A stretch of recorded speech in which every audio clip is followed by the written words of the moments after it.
You've been here before. It is a specific kind of silence that only exists at 2 a.m., a time when the rest of the world is recharging. But your mind is racing at 1,000 miles per hour. You're staring at the ceiling, or perhaps the blue light of your phone, and the weight of your own wasted potential starts to feel like a physical pressure on your chest. It's a suffocating blanket of should-haves and could-bes. You look at your life, and for the first time in weeks, you see the cracks, the unfinished projects, the soft edges of a body that used to be firm, the habits that have slowly turned into chains. Then it happens, a spark, a sudden violent surge of what you call motivation, but what is actually a cocktail of cortisol and desperation. In this moment of midnight clarity, you make a pact. You decide that tomorrow, the old version of you, the one who procrastinates, the one who settles, the one who sleeps in, dies. You draw a line in the sand. You tell yourself that tomorrow is day one of the new you. You spend the next hour planning. You download the fitness apps. You buy the $100 worth of organic groceries online. You set 5 different alarms starting at 5 a.m. You feel like a god in wait. You aren't just changing a habit, you're staging a coup against your own soul. You feel a rush of dopamine just from thinking about the person you're going to become. This is the hero phase. In your mind, you are already standing at the top of the mountain, looking down at the version of you that stayed in bed. You fall asleep with a smile, convinced that the fire burning in your gut is permanent. Tomorrow comes. The alarm blares at 5 a.m., and for once, you actually get up. You push through the cold air. You run 5 miles until your lungs scream. You come home and drink a kale smoothie that tastes like dirt, but you swallow it with pride because it's fuel. You go to work and you are a machine. You ignore the distractions. You skip the office donuts. You work until your eyes burn and your back aches. You're living the hustle culture dream. You're the hero of your own movie. Day 2 is harder, but you grit your teeth. You tell yourself that pain is weakness leaving the body. You've watched enough motivational TikToks to know that winners don't quit. Day 3 is a blur of caffeine and sheer force of will. You are exhausted, your muscles are locked in a permanent state of tension, and your brain feels like it's being squeezed by a vice, but you keep going. You're addicted to the image of yourself as a high performer. But then, day 4 arrives. It's not a dramatic failure, it's a quiet one. The alarm goes off, and that fire, the one you thought was an eternal sun, is gone. It's not just dimmed, it has been replaced by a cold, heavy ash. Your body feels like lead. Your brain, which was so sharp 3 days ago, is now screaming for a hit of easy dopamine. Suddenly, the thought of that 5-mile run doesn't feel like a challenge. It feels like an execution. The kale smoothie sounds revolting. The work you were so excited about looks like a mountain of meaningless paper. And because you are an all-or-nothing thinker, the moment you realize you can't give 100%, you decide to give 0%. You don't just miss the gym, you stay in bed for 3 extra hours, scrolling through social media, watching other people live the life you just failed to build. You don't just eat one bad meal, you order a pizza and a literal mountain of junk food because the day is already ruined anyway. You burn the whole project to the ground. This is the manic-depressive cycle of ambition. You spend 1 week as a martyr for your goals, and then you spend the next 3 weeks in a deep, shame-filled depression because you couldn't sustain the unsustainable. The tragedy isn't just that you stopped. The tragedy is what you tell yourself afterward. You tell yourself that you're lazy. You tell yourself that you lack willpower or discipline. You look at the influencers and the CEOs who seem to grind 24/7, and you decide that you were simply born without the success gene. You internalize the failure. Every time you go through this cycle, the 2 a.m. epiphany followed by the day 4 collapse, you are training your brain to believe that change is impossible. You are building a mental prison where the bars are made of your own broken promises. But what if I told you that you aren't the problem? What if I told you that your failure wasn't a lack of character, but a triumph of biology? You didn't fail because you were weak. You failed because you were too strong, too fast. You tried to rewrite the software of your life in a single weekend, and the hardware of your brain simply couldn't handle the heat. You walked straight into the homeostasis trap, the most sophisticated security system in the known universe. It is a biological glitch that is hardwired into your DNA, designed to protect you from the very thing you want most: change.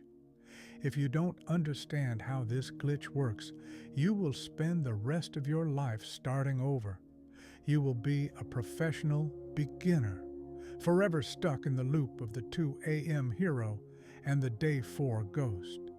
To break the cycle, we have to stop fighting our nature and start hacking it.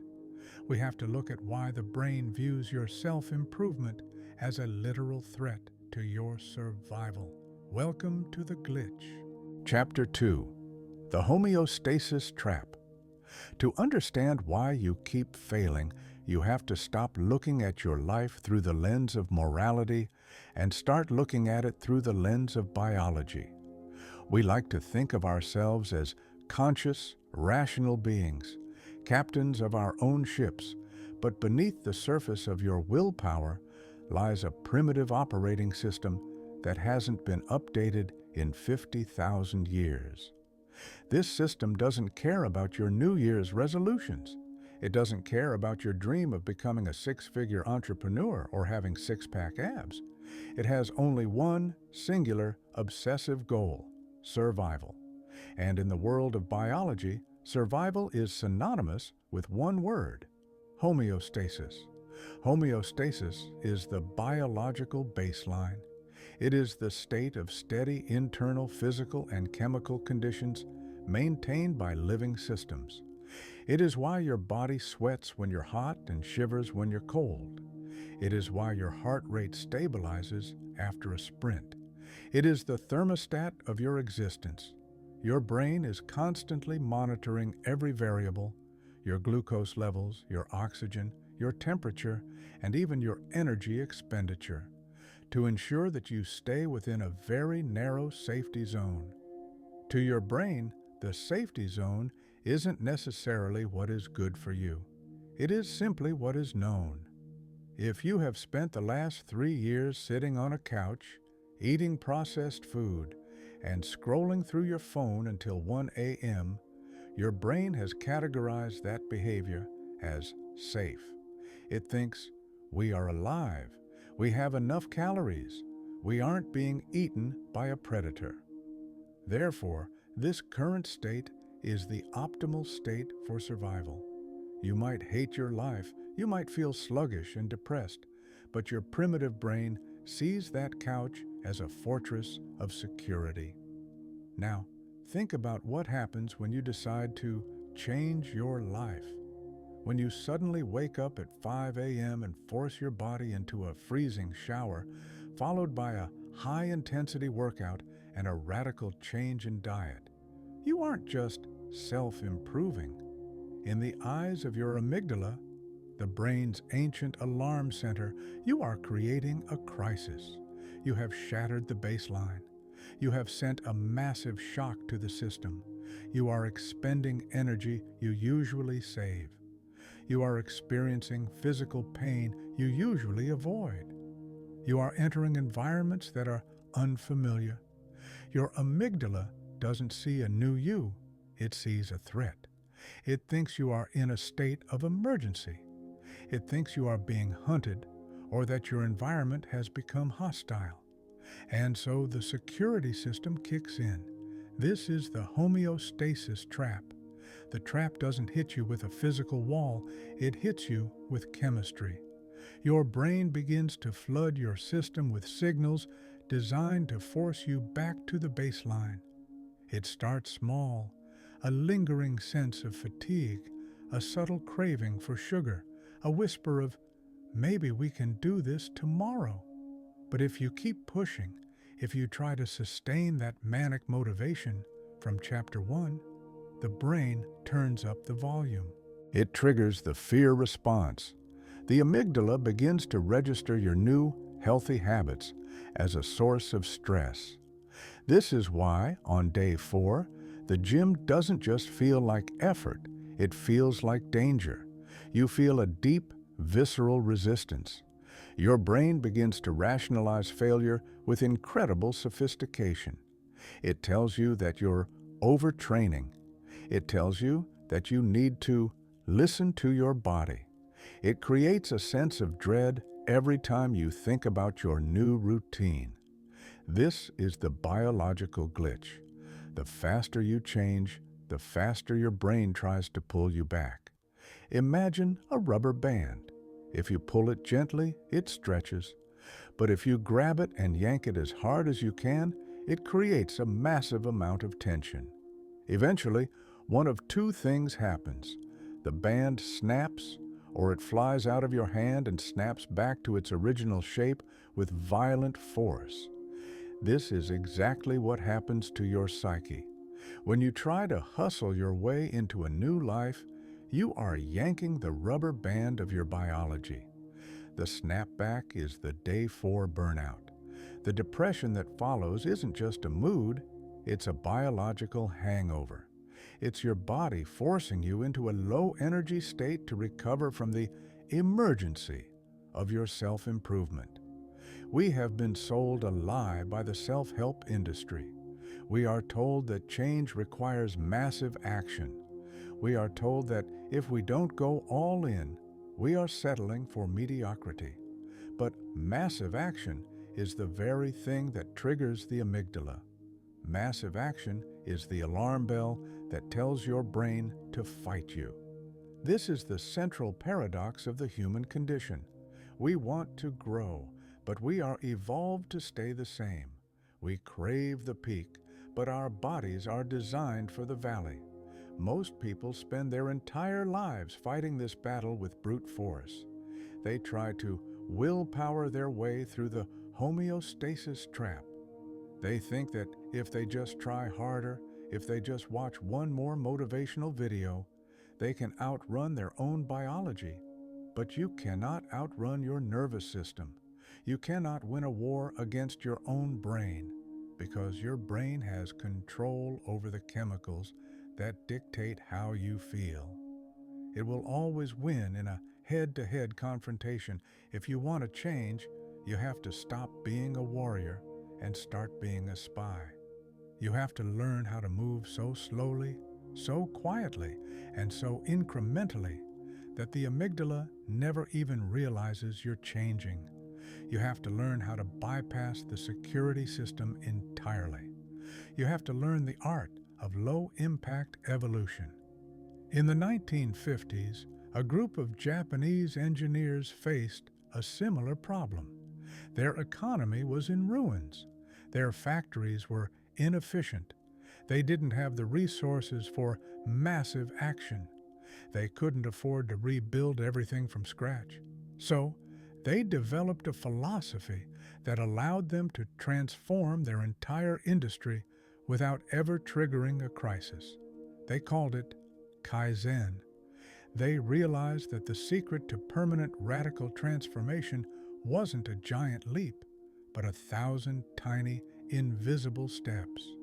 They realized that if you change just 1% every day, the security system stays asleep. The hypothetical solution to the burnout cycle isn't more discipline. It's better infiltration. It's about understanding that the glitch of homeostasis is actually a tool if you know how to use it. Once you establish a new baseline, once you make the hero version of yourself the safe version, your brain will fight just as hard to keep you there as it is currently fighting to keep you on the couch. But to get there, we have to stop trying to change our lives. We have to start trying to change 1 minute. Chapter 3, The Philosophy of the Small. To solve a modern biological glitch, we must look to an ancient industrial miracle. After the devastation of World War II, Japan was a nation of ruins. Their infrastructure was shattered, their resources were non-existent, and their morale was at an all-time low. They didn't have the capital for massive action. They couldn't afford the American model of disruptive innovation or total systemic overhaul. They were forced to find a different way to survive, a way to build greatness out of nothing. Enter the philosophy of Kaizen, derived from the Japanese words kai, change, and zen, good. Kaizen is often translated as continuous improvement, but that translation is too shallow. In the context of the hypothetics glitch, Kaizen is something much more profound. It is the art of sub-perceptual evolution. It began in the factories of Toyota. Instead of looking for the big idea that would save the company, the engineers focused on the invisible improvements. They encouraged every single worker, from the CEO to the janitor, to look for tiny, almost insignificant ways to make their specific task better. A few seconds saved here, a slightly more ergonomic tool there, a reduction in waste by 0.5%. To an outsider, these changes looked like nothing. They looked like a waste of time. Why focus on 1 second, they asked, when the whole factory is failing? But the engineers understood a fundamental law of the universe that the hustle culture addicts ignore. Compounding interest is the most powerful force in existence. By focusing on 1% improvements every day, Toyota didn't just recover. They became the most efficient manufacturing powerhouse on the planet. They didn't win by moving faster than everyone else.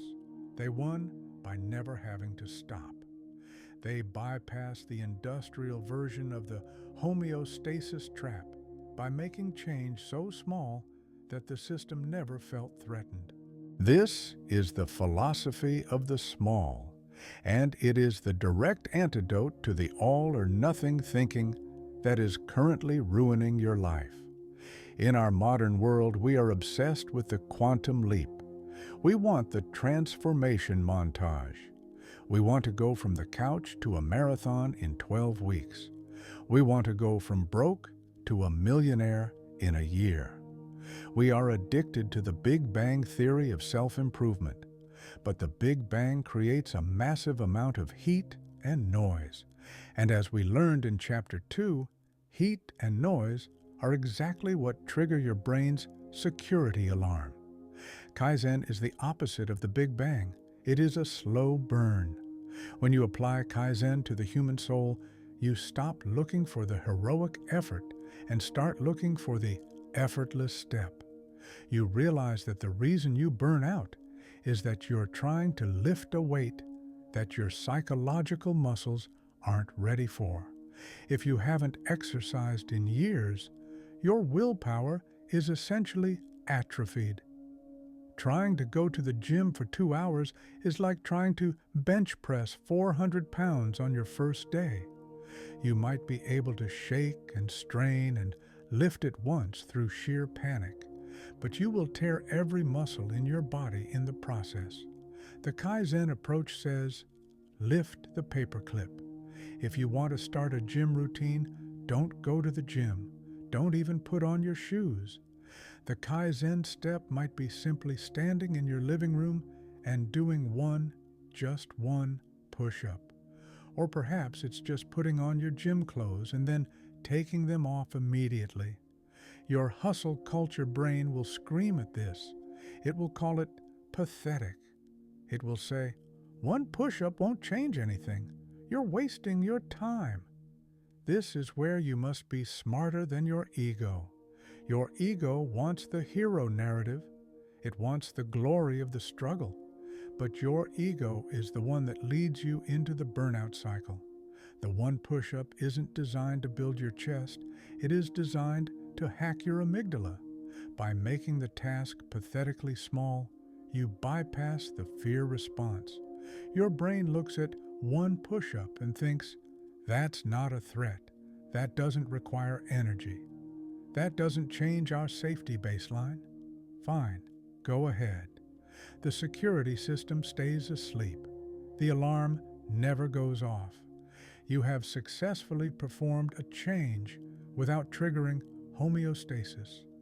The secret of Kaizen is that it prioritizes the habit over the result. In the all-or-nothing mindset, the result is everything. If you don't lose 5 pounds this week, you failed. If you don't write 5,000 words, you failed. But in the Kaizen mindset, the only win is showing up. If you did your 1 minute of work, you are a success. You have maintained the neural pathway. Think of your habits like a path through a thick jungle. The all-or-nothing approach is like trying to drive a bulldozer through the trees. It's loud, it's exhausting, and the moment you stop, the jungle grows back over the path almost instantly. Kaizen is like walking that path every single day with a small pair of shears. You just snip one leaf, one branch. You don't get tired, you don't get stuck. But because you walk it every day, the path begins to form. The ground becomes packed. The jungle stops growing back. Eventually, without ever feeling like you worked hard, you have a clear, paved highway through the wilderness. This is how you recode your baseline. You don't do it by force. You do it by infiltration. The philosophy of the small teaches us that greatness is not a destination we reach through a single heroic sprint. Greatness is the inevitable byproduct of 1,000 tiny victories that were too small to fail. It is the realization that a mountain is not moved by a giant. It is moved by a man who carries away small stones, one by one, until the mountain is gone. In the next chapter, we are going to look at the practical application of this philosophy, the 1-minute principle. We are going to look at exactly how to shrink your goals until they become invisible to your brain's alarm system, and how to use the starting ritual to defeat procrastination forever. It's time to stop being a hero and start being a ghost in the machine. Chapter 4, the 1-minute principle. We have identified the glitch and we have studied the philosophy. Now we move into the mechanics of the hypothetics protocol. If the goal is to infiltrate your own biology without alerting the homeostasis alarm, we need a tactical tool. That tool is the 1-minute principle. In Japan, this is often referred to as the 1-minute rule for self-laziness. The premise is almost absurdly simple. You commit to practicing a specific habit for exactly 1 minute at the same time every single day. To the all-or-nothing mind, this sounds like a joke. What can you possibly achieve in 60 seconds, you ask? You can't build a business in a minute. You can't get fit in a minute. You can't learn a language in a minute. And you are absolutely right. You cannot achieve the result in a minute. But remember, we are not chasing results yet. We are chasing access. The 1-minute principle is a Trojan Horse for your nervous system. Its primary function is to solve the most difficult problem in human psychology, the friction of starting. Physicists understand that it takes more energy to move a stationary object than it does to keep a moving object in motion. This is the law of inertia. Your brain experiences a psychological version of this every time you look at a daunting task. When you think, I need to go to the gym for an hour, your brain calculates the total energy cost. It thinks about the drive, the sweat, the pain, and the time loss. The inertia is massive. The friction is so high that your brain would rather do anything else, scroll social media, clean the fridge, or sleep, than overcome that initial barrier. But when you commit to 1 minute, the friction vanishes. Your brain looks at 1 minute of stretching or 1 minute of writing, and it can't find a reason to say no. The homeostasis trap isn't triggered because a minute isn't a crisis. It's just a blip. It's safe. By shrinking the task until it is too small to fail, you strip your amygdala of its power. You aren't fighting your willpower. You are bypassing the need for it entirely. Image showing a willpower scale where a 60-minute task requires 100% willpower, but a 1-minute task requires 1%, making it invisible to the brain's resistance. Here is how you execute the protocol. Step 1. Identify the baseline habit. Take the giant, heroic goal you have been failing at. If it's writing a book, the baseline habit is opening the laptop and writing 1 sentence. If it's getting in shape, the baseline habit is doing jumping jacks for 60 seconds. If it's meditation, it is sitting still for 60 seconds. Step 2. Set the non-negotiable time. You must do this at the same time every day. Precision is what builds the neural pathway. You're telling your brain, at 8 a.m., we do this. Because it only takes a minute, you have 0 excuses. You can't be too busy for 60 seconds. You can't be too tired for 60 seconds. Step 3. The hard stop. In the beginning, this is the most important part. You must stop after the minute is up. Why? Because your hustle culture brain will try to trick you. On day 2, you'll feel good, and you'll think, well, I'm already here. I might as well do 30 minutes. Do not do this.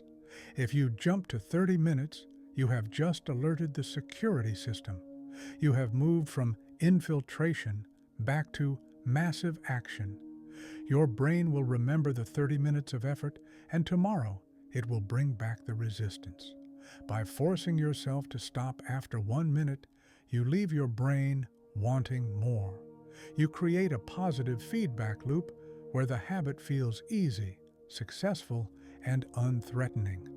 You are teasing the new baseline into existence. The 1-minute principle works because it focuses on neural consistency over physical intensity. Every time you complete your 1 minute, you are physically thickening the myelin sheath around the neurons in your brain associated with that habit. You are paving the road. After 2 weeks of 1-minute writing, your brain no longer views opening the laptop as a threat. It views it as a standard operating procedure. You have successfully moved the safety zone of your homeostasis to include the beginning of your work. Only once the starting is automated do you begin to scale. But you scale the Kaizen way, 1% at a time. 1 minute becomes 2 minutes. 2 minutes becomes 5. You are stretching the rubber band of your biology so slowly that it never snaps back. You are evolving in the dark. This is the secret that the world's highest achievers don't tell you. They don't have superhuman willpower. They just have a very high, comfortable baseline. They have used Kaizen to make working hard feel as safe and natural as you feel sitting on the couch. They didn't jump to the top of the stairs. They just lowered the height of each step until they could walk up them in their sleep. But there is one final piece to this puzzle. To truly cure laziness and end the burnout cycle, we have to address the mental software. We have to change how you view productivity itself. We have to move from the cult of the result to the cult of the soul. In the final chapter, we will discuss how to recode your baseline for the long term and how to turn sustainable discipline into your new biological default. Chapter 5: Recoding the Baseline. We have reached the final stage of the infiltration. You now understand that your laziness is a biological defense mechanism and that the 1-minute principle is the key to bypassing the alarm. But for this change to be permanent, for it to become the cure for burnout, we have to perform the final hack: recoding the baseline. In the all-or-nothing world, we are taught to worship the finish line. We are told that we are only successful when the book is published, the weight is lost, or the money is in the bank. This is the cult of the result. The problem with this mindset is that the result is always in the future. It is a destination that is constantly moving. This creates a state of perpetual not enoughness, which puts your nervous system in a state of chronic low-level stress. And what does the brain do when it is stressed for too long? It triggers the homeostasis trap to pull you back to the safety of your old lazy habits. To break the cycle forever, you must move from the cult of the result to the cult of the soul. In Kaizen, the soul of the philosophy is the process itself. You have to stop asking, "How far am I from the goal?" and start asking, "Is the path I am walking today sustainable for the next 10 years?" If the answer is no, you are still hustling. If the answer is yes, you are evolving. Sustainable discipline is the realization that intensity is the enemy of consistency. We have been conditioned to believe that if it doesn't hurt, it isn't working. We think that real work must feel like a grind. But if you look at the most successful systems in nature, the orbits of the planets, the flow of a river, the growth of a forest, they don't grind. They move with a relentless, quiet, and effortless consistency. They don't have manic Mondays. They just exist in a state of constant incremental movement. This is your new biological default. By using Kaizen, you are slowly shifting what your brain considers normal. When you first started, safe was lying on the couch. After months of the 1-minute principle and 1% increments, safe begins to include the act of creation. Your baseline has been recoded. Now, when you don't work on your goals, your brain's alarm goes off. You start to feel restless or off balance when you aren't moving forward. This is the ultimate hypothetics flip. You have turned your biology's resistance into your biology's engine. But there is a warning you must heed. The homeostasis trap never truly disappears. It is always there, waiting in the shadows of your DNA. If you experience a major life trauma, an illness, a loss, a massive shift in environment, your brain will try to pull you back to your most ancient, primitive baselines. In these moments, the hero would try to fight through the pain and eventually collapse. The Kaizen practitioner does something different. When life gets hard, you don't quit. You simply shrink the baseline.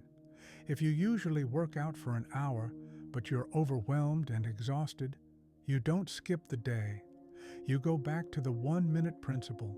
You do your 1 minute and you call it a win. You keep the pilot light on so the fire doesn't go out. By doing this, you signal to your brain that the habit is non-negotiable, but you also signal that it isn't a threat. You maintain the neural pathway without overtaxing the system. You survive the storm by becoming small, not by becoming rigid. This is the end of laziness. Laziness is not a character flaw, it is a symptom of a mismatched operating system. It is what happens when a massive action mind tries to run on a homeostatic body. When you align your ambitions with your biology, when you embrace the Japanese 1-minute trick, you stop fighting yourself. You stop being the hero who dies on day 4 and start being the architect who builds a cathedral, one stone at a time, for 1,000 days. The glitch of the homeostasis trap is actually a gift. It is a stabilizer. It is designed to keep you from changing too fast and breaking yourself. Once you respect its power, once you stop trying to yank the rubber band and start stretching it 1% at a time, it becomes the very thing that makes your success permanent. You no longer need manic motivation. You have something better. You have the momentum of a recoded soul. Stop trying to change your life. Change your next 60 seconds. The rest is just math.